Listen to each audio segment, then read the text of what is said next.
யார் தட்டி கேட்கிறது? இதை தட்டி கேட்கிற ஆக்களை நோக்கி எவ்வளவு பேர் கேள்வி கேட்கிறாங்க?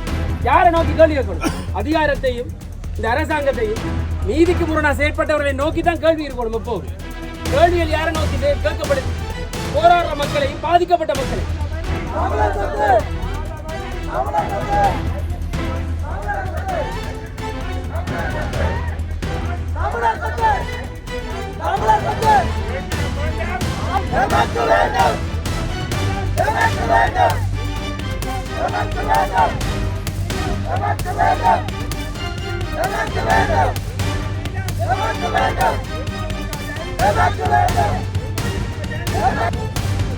சொல்லுங்க, நீங்க தமிழ் தானேப்பா, கதைங்களா?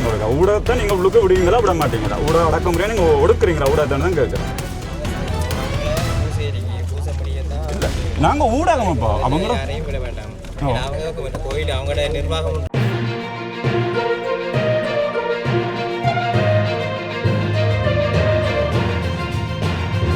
அனைவருக்கும் வணக்கம். யாழ்ப்பாணத்தில் இருந்து ரஜீவன். மறுபடியும் நான் எங்கே என்று சொன்னால் காங்கேசந்துறைக்கு வந்திருக்கிறேன். தையிட்டிக்கு போகிறதுக்கு, தையிட்டி விகாரை கிட்ட போகிறதுக்காக. இன்றைய தினம், அதாவது நேற்றைய தினம் போராட்டம் ஆரம்பமானது. மறுபடியும் இன்றைய தினமும் இந்த போராட்டம் மாலை 6 மணி வரைக்கும் இந்த போராட்டம் நீடிக்க இருக்கிறது. இந்த முறை போராட்டம் சற்று வித்தியாசமாக எங்களுடைய தமிழ் அரசியல் தலைவர்கள், மக்கள் அனைவரும் சேர்ந்து இந்த போராட்டத்தை செய்து கொண்டிருக்கிறாங்க. தொடர்ந்து பார்க்கலாம். ஆரம்பத்தில் இந்த தல்சவன ஹோட்டலுக்கு மட்டும் நாங்கள் வந்து போகலாம். அப்படி வந்து போகிற நேரத்தில் இந்த தல்சவன ஹோட்டலை தாண்டி நாங்கள் அங்கால போக இயலாது. அந்த மற்ற பகுதி அதாவது இப்போ தையிட்டு இருக்கிற இடம் திறந்து, அதாவது மக்கள் பாவனைக்காக விடையில. அப்போ இதில் தான் இந்த பார்க்கிங்காக இருக்கிறது. வாகனத்தில் இதில் வாகனத்தை பார்க் பண்ணி போட்டு நீங்கள் இந்த ஹோட்டலை ஹோட்டலுக்கு நீங்கள் போகலாம். அதுலேயும் ஆரம்பத்தில் எப்படி இராணுவம் செய்தது என்று சொன்னால், இப்போ நீங்கள் உங்களுடைய சொந்த வாகனத்தில் வந்தாலும் இதில் குறிக்கப்பட்ட இடம் வரைக்கும் அந்த சொந்த வாகனத்தில் அந்த வாகனத்தை நீங்கள் விட்டுட்டு திருப்பி அவங்களுடைய வாகனம் இருக்குது, ஆர்மியின் பஸ் ஒன்று இருக்குது, சில வேன் இருக்குது, அதில் தான் நீங்கள் இந்த ஏரியாவுக்குள்ளேயே வரலாம். அதாவது உயர் பாதுகாப்பு வலயம் என்று இருக்கக்குள்ள அந்த உயர் பாதுகாப்பு வலயத்தை அவங்க அப்படி வச்சுருந்தாங்க. அதாவது யாருமே உள்ளே போக முடியாத அளவுக்கு இருந்தது. நான் ஏற்கனவே சொன்னது போல் இந்த இடங்கள் எல்லாமே கிட்டத்தட்ட 35 வருஷத்துக்கு மேலே முழுக்க இலங்கை இராணுவத்தினுடைய கட்டுப்பாட்டில் இருந்த இடங்கள் தான் இந்த இடங்கள். இந்த இடம் என்னுடைய போன வீடியோவில் பார்த்துறீங்க, அந்த போஸ்ட் ஹவுஸ் அடி.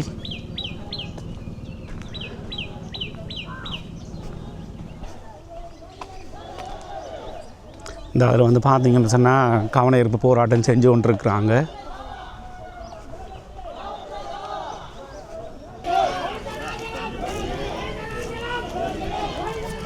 இதில் மக்கள் இதில் போராட்டம் நடந்து கொண்டு இருக்குது.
අපිට මගේ පාර මම ටැක්සි ගන්න පාර. හරි? ටැක්සි ගන්න යන්න. රජි. ටැක්සි ගියවලෝ. රජි. අයිතිකාරය මේ. ඉඩම අයිතිකාරය මෙතන ඉන්නවා. ඔබට මෙතන කොහොමද කතා කරන්නේ? නඩුවක්දන ඕකලති ආරක්ෂා දෙනවාදන නීති විරෝධට කොහොමද ආරක්ෂාව දෙනවා ඒකට දෙන්න හද නැතුව ඉන්න කොහොමද මේ මෙතන ඉන්න කට්ටිය කතා කරනවා ඒක ඉඩම අයිතිකාරයි கைசே நீங்கள வெச்சலுங்க நீங்க தெரியுங்க ரைட் அதேனா குடேதி கரி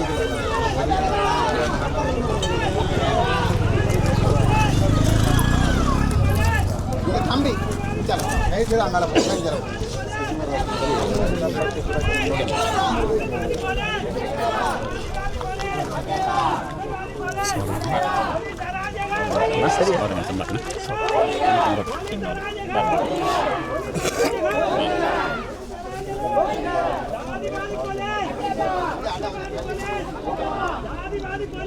கொஞ்சம் ரெடியா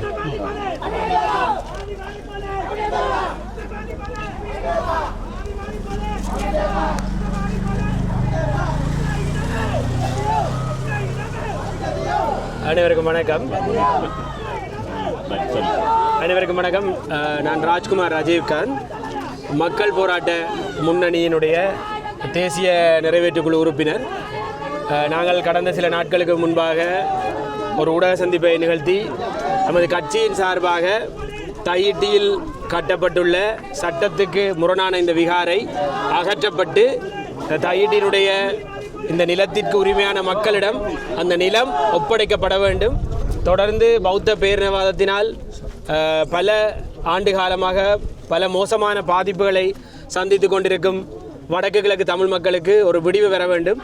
எனவே இந்த ஆக்கிரமிப்புகளை நாங்கள் தொடர்ந்து அங்கீகரிக்க முடியாது. இந்த ஆக்கிரமிப்புகளுக்கு நாங்கள் பயப்பட முடியாது.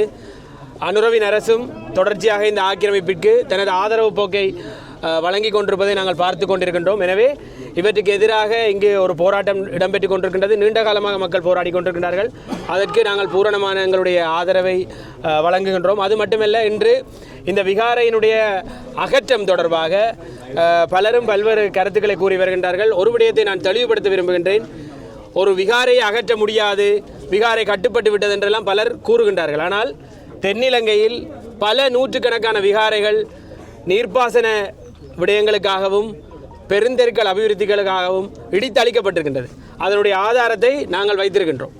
பல நூற்றுக்கணக்கான விகாரைகள் உட்பட தொல்பொருள் சின்னங்களாக இருந்த 49 சின்னங்களும் அபிவிருத்தி நடவடிக்கைகளுக்காக அளிக்கப்பட்டுள்ளது. ஒரு கொடுவத்த என்ற இடத்திலே நிர்மாணிக்கப்பட்ட சட்டத்துக்கு விரோதமான விகாரை வீதி அதிகார சபையினுடைய வழக்கினால் சட்டவிரோதமான விகாரை என்று நிறுவப்பட்டிருக்கின்றது. எனவே சட்டவிரோதமான விகாரைகள் அல்லது அபிவிருத்திக்கென விகாரைகள் இலங்கையில் உடைக்கப்பட்டிருக்கின்றது, அகற்றப்பட்டிருக்கின்றது. எனவே அவர்களுக்கு ஒரு நீதி, இங்கிருக்கின்ற மக்களுக்கு ஒரு நீதி என்றால் இதனுடைய வெளிப்பாடு என்னவென்றால் சிங்கள பேரினவாதத்தினுடைய ஆக்கிரமிப்பு போக்கும், தமிழருக்கு எந்த ஒரு இடத்தையும் விட்டுக் கொடுக்கக்கூடாது என்ற நிலைமையும், தமிழ் மக்கள் எந்த ஒரு இடத்திலுமே தங்களுடைய இடங்களில் பூரண இன சுதந்திரத்துடன் வாழ முடியாத ஒரு சூழ்நிலையை ஏற்படுத்துகின்ற ஒரே சிந்தனையில் தான் இதனை செய்து கொண்டிருக்கின்றார்கள். நான் திருகோணமலையில் பிறந்து வளர்ந்தவன் என்ற அடிப்படையில் திருகோணமலை மண் உங்களுக்கு சிறந்த உதாரணமாக இருக்கும். இப்படித்தான் ஒவ்வொரு சிறிய சிறிய விகாரைகள் வந்து பின்னர் அது குடியேற்றங்களாக மாற்றப்பட்டு அங்கு இன்று தமிழ் சிங்கள முஸ்லீம் மக்கள் என்று 3 இனமும் சரிசமனாக வாழ்கின்றார்கள். அந்த யுத்த காலத்திலே எங்களால் அதனை எதிர்த்து சரியான முறையிலே போராட்டங்களை நிகழ்த்த முடியவில்லை. சேருவில என்ற கிராமம் அனுராதபுரத்தில் இருக்கின்ற சிங்கள மக்களை கொண்டு புதிதாக உருவாக்கப்பட்டது. இதனால் என்ன விளைவென்றால் இலங்கையை பொறுத்தவரையில் மாவட்டத்திற்கு மாவட்டம்தான் சகல விடயங்களும் நிர்ணயிக்கப்பட்டிருக்கிறது. பல்கலைக்கழக அனுமதி உட்பட பாராளுமன்ற உறுப்பினர் உட்பட அனைத்துமே மாவட்டங்களுக்கு என்று வரையறை செய்யப்பட்டிருக்கின்றது. மாவட்டத்தினுடைய இனப்பரம்பலை சிதைக்கும் பொழுது எங்களுடைய உரிமைகளை நாங்கள் முற்றாக இழக்கின்றோம். இந்த இலங்கையிலே எங்களுக்கென்று இருக்கின்ற தாயக பிரதேசம் என்பது மிக சிறிய பரப்பு. அந்த பரப்பில் தான் நாங்கள் வாழ்ந்து கொண்டிருக்கின்றோம். அதனுள் புகுந்து இனப்பரம்பலை குலைக்க நினைக்கின்ற செயற்பாடுகள், இனப்பரம்பலை சிதைக்க நினைக்கின்ற செயற்பாடுகள், ஏற்கனவே நீதி கேட்கின்ற பொறிமுறையில் எந்தவித நீதியும் வழங்கப்படாமல் தொடர்ச்சியாக நாங்கள் ஏமாற்றப்பட்டு கொண்டிருக்கின்றோம். அதற்கு மேலதிகமாக மேலும் மேலும் சட்டத்தால் கூட எங்களை காப்பாற்ற முடியாத நிலையை நாங்கள் தையிட்டியில் அவதானித்துக் கொண்டிருக்கின்றோம். ஒரு மனிதனை ஒரு நாட்டில் இருக்கின்ற சட்டம் கூட காப்பாற்ற முடியாத நிலையில் இருக்குமாக இருந்தால் அவனை விட உரிமையற்ற மனிதன் இந்த உலகத்தில் யாரும் இருக்க முடியாது. எனவே இந்த பிரதேசத்திலே இந்த காணிகளை தொலைத்துவிட்டு நிற்கின்றவர்கள் உரிமையற்றவர்களாக நாங்கள் பார்க்கின்றோம். உரிமையற்றவர்களுக்காக யாராக இருந்தாலும் நிச்சயமாக குரல் கொடுக்க வேண்டும். எங்களுடைய குரல் அவர்களுக்காக ஓங்கி ஒலிக்க வேண்டும். அனைவரும் இந்த நேர்மையான நீதி கேட்கும் போராட்டத்திற்கு கட்சி பேதங்களை மறந்து அனைவரும் முழுமையான ஒத்துழைப்பை வழங்க வேண்டும். இந்த போராட்டம் ஏதோ ஒரு அடிப்படையில் நிச்சயமாக வெற்றி பெற வேண்டும். இந்த போராட்டத்தின் வெற்றி என்பது வெறுமனே இந்த பிரதேசத்தில் இருக்கின்ற மக்களின் வெற்றி அல்ல, இது அனைத்து தமிழ் மக்களின் வெற்றியாக அமையும். இது வெற்றி பெறும் பட்சத்தில், ஏனென்றால் நாளை யாரினுடைய வீட்டு காணிக்குள்ளும் வந்து யாரும் விகாரையை கட்டிவிட்டு உங்களை வெளியேற்றலாம் என்பதுதான் இந்த தையிட்டியினுடைய ஒரே ஒரு வெளிப்பாடாக இருக்கின்றது. என்று உங்களுக்கு தெரியும், ஆளுநர் கடந்த மாவட்ட அபிவிருத்தி குழு கூட்டத்திலே ஜனாதிபதி இருக்கும் பொழுது கூறுகின்றார், இந்த காணி உரிமையாளர்களுக்கு வேறு காணியை வழங்குவோம் என்று. நான் அவருக்கு சவால் விடுகின்றேன், ஆளுநருடைய காணியில் நாங்கள் சென்ற ஒரு விகாரையை கட்டிவிட்டு ஆளுநரை அந்த காணியிலிருந்து வெளியேற்றினால் அவர் அனுமதிப்பாரா என்ற கேள்வியை நீங்கள் அனைவரும் ஆளுநரிடம் கேட்க வேண்டும். எனவே ஆளுநருக்கு ஒரு சட்டமும் பாதிக்கப்பட்ட மக்களுக்கு ஒரு சட்டமும் என்று இந்த நாட்டில் நாங்கள் இருக்க முடியாது. எனவே இதனை பார்த்து நாங்கள் தொடர்ச்சியாக மௌனித்துக் கொண்டு இருப்போம் என்று மட்டும் யாரும் நினைக்க வேண்டாம். இந்த போராட்டத்தின் வெற்றி என்பது தமிழ் மக்களின் இருப்பை உறுதிப்படுத்துகின்ற ஒரு வெற்றியாக அமையும். எனவே இந்த போராட்டத்திற்கு எங்களுடைய பூரணமான ஆதரவு இருக்கும். அனைவருக்கும் நன்றி. வடக்கையும் கிழக்கையும் இணைக்கிற கிராமம் கொக்குழாய். கொக்குழாயில் பூர்வீகமாக வசித்து வர என்னுடைய பேர் ஜோகதாசன் ஜூட்னி மேலன். மனித உரிமை காவலர், ஊடகவியலாளர், சமூக சேவையாளராக மூலியமாக ஒர்க் பண்ணி கொண்டிருக்கிறேன். என்னுடைய மண்ணில் இன்றைக்கி கொக்குழாய் மகாவலியை கொண்டதே தமிழர் தாயத்தை தூண்டாடத்தான். கொக்குழாயில் வந்து 4 பேருடைய காணியை அப்படி அடாத்தா பிடிச்சி பிரேசவைக்கு சொந்தமான பாதையை உள்ளடக்கித்தான் 90 கோடியில் விகாரம் கட்டுப்படுது. அதில் என்னுடைய பூட்டன காணிக்கெலாம் கட்டுப்படுது. மனிதர்மா ஆணைக்குழுக்கும் கடிதம் கொடுத்து இதற்கு தீர்வு இல்லை. அடுத்த மாதம் 1ஆம் இருந்து ஜனாதிபதிக்கு ஒரு மகஜர் கொடுத்து போராட்டத்தை செய்ய போகிறோம். இந்த ஆதரவு எங்களுக்கு அங்கேயும் கிடைக்கணுன்றதுக்கு தான் இங்கே வந்து நான் உங்களுக்கு இஸ்லாம் தேச 2ஆம் கலீபான்னு சொல்லி கேள்விப்பட்டிருப்பீர்கள். அவருக்கு நீள பேர் உமரன் சொல்கிறது. அவருடைய காலத்தில் பெரிய இஸ்லாம் சாம்ராஜ்யத்துக்குள்ள ஆப்பிரிக்கா உட்பட்டிருந்தது. எகிப்தும் அதுக்குள்ள அந்த ஆளுகைக்கு உட்பட்டிருந்தது. அங்கே ஒரு ஜூத பெண், இஸ்லாம் என்றால் இஸ்லாம் மதம், அங்கே ஜூத பெண்ணுடைய காணி, குறிப்பிட்ட காணியை பள்ளிவாசல் கட்டுறதுக்கு ஒவ்வொரு நாடுகளில் அந்த ஜனாதிபதி கலிபான்னு சொல்கிறது அவர் நியமிச்சிருந்தது. அந்த பெண்ணோட காணியை கிராவ சொல்கிறார், இது என்னுடைய பாட்டன் முப்பாட்டன்ற மண், இந்த மண்ணை காணியை நான் தரமாட்டேன், எனக்கு இது காணி தேவை என்னோட உனக்கு வேறு காசு தரலாம், வேறு காணி தரலாம்னு சொல்லி கதைச்சி பார்க்கணும். அதுக்கு அந்த ஜூத பெண்மணி ஒத்துக்கொள்ளையில் பைவாசா அடித்து அந்த காணியை பிடிச்சி பள்ளிவாசல் கட்டியாச்சு. அந்த பாதிக்கப்பட்ட ஜூத பெண்மணி அரபு தேசத்தில் போய் கழிப்பாட்ட முறைகிறா, தனக்கு நடந்த அநீதியை அழுகிறா. உடனே ஆளுநரை கூப்பிட்டு கேட்குற என்ன நடந்தாண்டு சம்பவத்தை அறிஞ்சிட்டு சொல்கிறார், பள்ளியை உடைச்சிட்டு வீட்டை கட்டி கொடுவாங்க. ஒரு இஸ்லாம் தேசத்தில் வாழ்ந்த ஒரு ஜூத பெண்மணிக்கு ஒரு இஸ்லாம் தலைவன் வழங்கிய தீர்ப்பு முன்னுதாரணமாக இருக்குது. அப்போ சட்டவிரோதமாக கட்டப்பட்ட இந்த விகாரியை உடைக்கிறதில் எந்த வித இதுவும் இல்லை, உடைக்கலாம். இன்றைய பாருங்கள், தம்புள்ளையில் 30 வருஷமாக இருந்த அம்மன் கோயிலை பிக்குமார் சில பௌத்த பேரினவாதிகள் சேர்ந்து உடைச்ச சம்பவங்கள் எல்லாம் இருக்குது. இன்றைக்கு எங்கட மேதகுவால் அடித்து திறத்தப்பட்ட உலக 3வது பெல்லரசு 3-4 வருஷம் ஈழத்தில் வந்து இருந்து அவ்வளோ இந்துக்கள், லட்சக்கணக்கான இந்திய இராணுவம் இருந்தது. இருந்த இடங்களில் ஒரு இந்து கோயில் கட்டையில் இன்றைய தெரியும், மாவட்ட செயலாளர் ஒரு அறைக்குள்ள, நாங்கள் வீடாண்டா எங்கட ஒரு அறைக்குள்ள, ஒவ்வொரு இடத்துலையும் உப்பிஸ்லான் இருக்கும். இந்த மண்ணில் இருக்கிற நேவி, ஆர்மி, தரப்பட போலீஸ் எல்லாம் இன்றைக்கு ஒரு நாளைக்கு இந்த தாயத்தை விட்டு அகற்றப்பட வேண்டிய அகல்லாம். அவையில் கும்பிடணும்டா, ஒப்பிசுக்குள்ள பணத்தை வச்சு கும்பிட்டு வெளியேறுங்க. அதை விட்டுட்டு கண்ட இடங்களில் விகாரையை கட்டி இன நல்லிணத்துக்கு விரோதமாக செயற்பட்டீங்கன்னு சொன்னால் நாளைக்கு இந்த அரசும் எங்களோட மக்களெல்லாம் அடித்து விரட்டப்படும். நான் நீதியை தான் கேட்குறேன். ஒரு இஸ்லாம் தேசத்தில் ஒரு ஜூத பெண்மணிக்கு ஒரு மன்னர் தீர்ப்பு கொடுத்தது, அதை கருத்தில் கொண்டு ஜனாதிபதி அனுராவும் இந்த விகாரியை இடிச்சிட்டு காணிக்குரிய ஆக்களுக்குரிய வீட்டை கட்டி கொடுங்க. அதான் நல்லிணக்கம். நன்றி. சொல்லுங்க, நீங்க தமிழ் தானேப்பா, கதைங்களா இருக்கா? ஊடகத்தை நீங்க உள்ளுக்கு விடுவீங்களா விட மாட்டீங்களா? ஊடக அடக்குமுறையை நீங்க ஒடுக்குறீங்களா? ஊடகத்தானே தான் கேட்குறேன். இல்லை, நாங்க ஊடகமாப்பா, அவங்க இல்லை ஊடகத்தையும் உள்ளதை நீங்க மறக்கிறீங்க போறதுக்கு, அப்படி சொல்றீங்களா? ஊடகத்தையும் நாங்க அடக்க கொடுக்குறீங்க. இல்லை, நீங்கள் தானே இதில் நிற்கிறீங்கப்பா, நீங்கள் தான் இந்த கேட்டில் நிற்கிறீங்களா? அப்போ உங்கள்கிட்ட நாங்கள் இதை தானே கேட்குறோம்.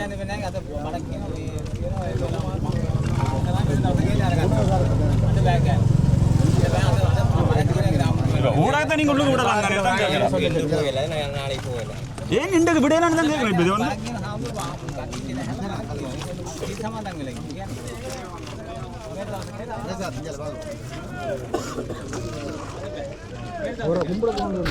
ஐயா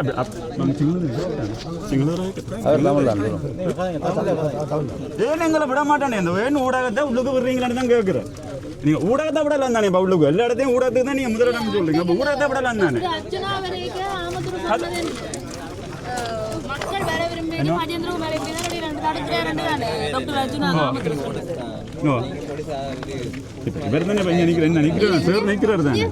என்ன order என்ன போலீஸ் மாதிபர் மீடியா அத சொல்லுங்க ஐயா ப்ளீஸ் கயந்திரம் எம்பி ரெண்டு தடுக்குறாருல சொன்னேன் மக்கள் வந்திருக்கேன் காணிகர வந்திருக்கேன் விடுங்க உள்ள போ போலீஸ் மாதிபர் என்ன ஜர்னலிஸ்டையும் விட கூடாதுன்னு சொல்றேன் ஜர்னலிஸ்டையும் விட வேண்டாம்ன்றது தான் கேக்குறேன். ஊடகத்தையும் விடலாம்ன்றது கேக்குறேன். நீங்க விடாட்டிங்க நான் உள்ள வேற இல்ல அதான் கேக்குறேன். ஊடகத்தையும் நீங்கள் அந்த விகாரை அடிக்கி போகலாம்னு சொல்லி தடை செய்திருக்கான்னு தான் கேக்குறேன். சொல்றாங்க இல்லையே நீங்க சொல்லுங்க வாய் திறந்த ஊடகத்தை நாங்க விட மாட்டோம்னு சொன்னா சொல்லுங்களேன் பப்ளிக்கா. என்னப்பா ஊடகத்துக்கு ஒரு சுதந்திரம் இல்லாம நிக்கிறோம் பாருங்களேன். நாங்களும் வந்து உங்களை ரோட்ல நிக்கிறோம். அப்ப ஊடகத்தை விடுங்களேன். நாங்கள் முழு பேரும் இல்லை 4-5 பேர் இருந்தாலும் விடுங்களேன். ஒரு பார்க்கக்கூடிய மாதிரி இதுக்கு விடுங்கள. மீடியா மத்தோட அண்ட பேக்கில தான் ஆப்யான் ஐ ಅದೇ ಅಂಡ ಬೇಕಿಲ್ಲ ते ರಾಣಂಗರ್ಲ ತಿನ್ನದ ಮೀಡಿಯಾನೆ ಏ ಇಂಡಕ್ಕೆ ಹೋಯಿಲ್ಲ ಅಯ್ಯ ಅದೇ ಅಭಿ ದೇ ಬನ करने के अभी नतरा करने भी आने नहीं बना करने का भी नतरा करने आने नहीं अभी गिला बलला नहीं வேற ஒரு நாள் பெட்ரோல் அடிச்சு விடுங்க அங்கே வந்தாங்க 6 நாள் தானே எடுக்கு பயம். அதாவது இதில் பார்த்தீங்கன்னு சொன்னால் ஊடகங்களை கூட உள்ள விடாதபடி போலீஸார் வந்து இந்த இடத்துல பணியமர்த்தப்பட்டிருக்கிறார்கள். ஒரு ஊடகவியலாளர் வந்து கேட்குறார், அதாவது 4-5 ஊடகவியலாளரையாவது உள்ளுக்கு அனுப்ப நீங்கள் அனுமதிக்க சொல்லி, அதற்கு கூட அனுமதி இல்லை என்று இந்த இடத்துல தெரிவிக்கப்பட்டு கொண்டிருக்கிறது.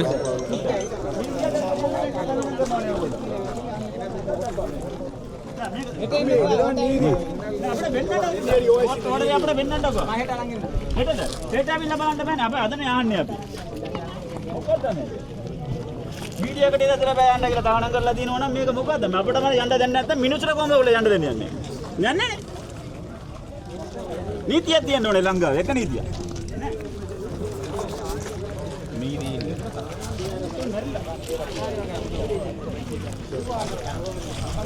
डॉक्यूमेंट एक नीति है उसका एक नीति है वो दबाए में नहीं अड़ी पाला आली अन्य वेदी जंगल मिनिस्टर के इंटिमेशन करना හරිද මේක ලැජ්ජ නැතුව මේ යුනිෆෝම් දාලා ඇවිල්ලා ඉන්නවා මෙතන නීති විරෝධ පන්සල හදලා තියෙනවා ඒකට ආරක්ෂා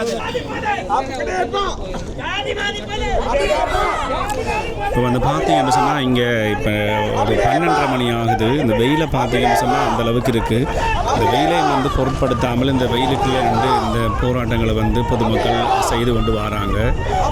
இதில் ஏற்கனவே நான் அந்த வீடியோவில் காட்டினது போல் போலீஸார் வந்து பாதுகாப்பு கடமையில் நான் ஏற்கனவே இந்த வீடியோவில் காட்டியிருந்தேன். நான் உங்களுக்கு இந்த பேரியர் வந்து இந்த இடத்துல வந்துடும் என்று சொன்னால் அதே மாதிரி பாருங்கள், இந்த பேரியருக்கு அங்கால நாங்கள் வந்து போகலாம். அது அங்கே வரைக்கும் வந்து பார்த்தா போலீஸார் வந்து பாதுகாப்பில் நிற்கணும். அதே சமயத்தில் இதில் வந்து ஊடகவியலாளர்கள் கூட வந்து உள்ளே வந்து அனுமதிக்கலை என்றதான் இந்த ஒரு முக்கியமான ஒரு விடயம்.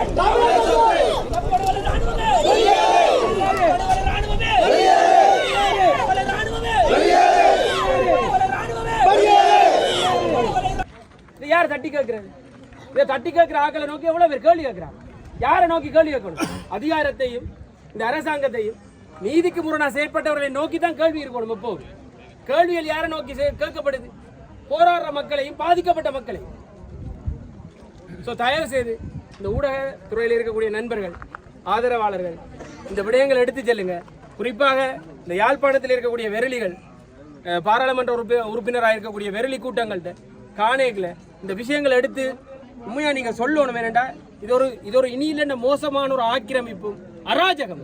இந்த அராஜக போக்குக்கு ஒரு பொழுது நாங்கள் இசைந்து போகக்கூடாது என்ற விஷயத்தை நீங்கள் இங்கே இருக்கக்கூடிய ஆக்களுக்கு தயவு செய்து எடுத்துக்கொள்ளுங்க. நன்றி. தமிழர் தாயகம், தமிழர் தாயகம், தமிழர் தாயகம், தமிழர் சொத்து, தமிழர் சொத்து, தமிழர் சொத்து, தமிழர் சொத்து, தமிழர் சொத்து, தமிழர் சொத்து, தமிழர் சொத்து, தமிழர் சொத்து, தமிழர் சொத்து, தமிழர் சொத்து, தமிழர் சொத்து, தமிழர் சொத்து, தமிழர் சொத்து தமிழர் சொத்து தமிழர் சொத்து தமிழர் சொத்து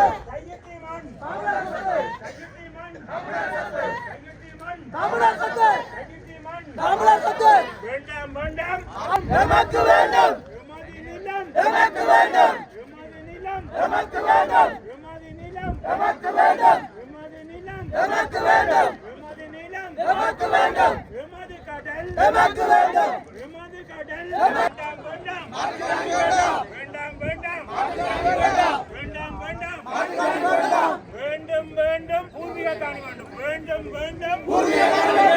போராட்டம் வந்து இன்று மாலை வரைக்கும், மாலை 6 மணி வரைக்கும் இந்த போராட்டம் வந்து நடக்க இருக்குது. நான் இப்போதைக்கு இந்த வீடியோ முடிக்கிறேன். மறுபடியும் உங்களை மற்றொரு புதிய வீடியோவில் சந்திக்கிறேன்.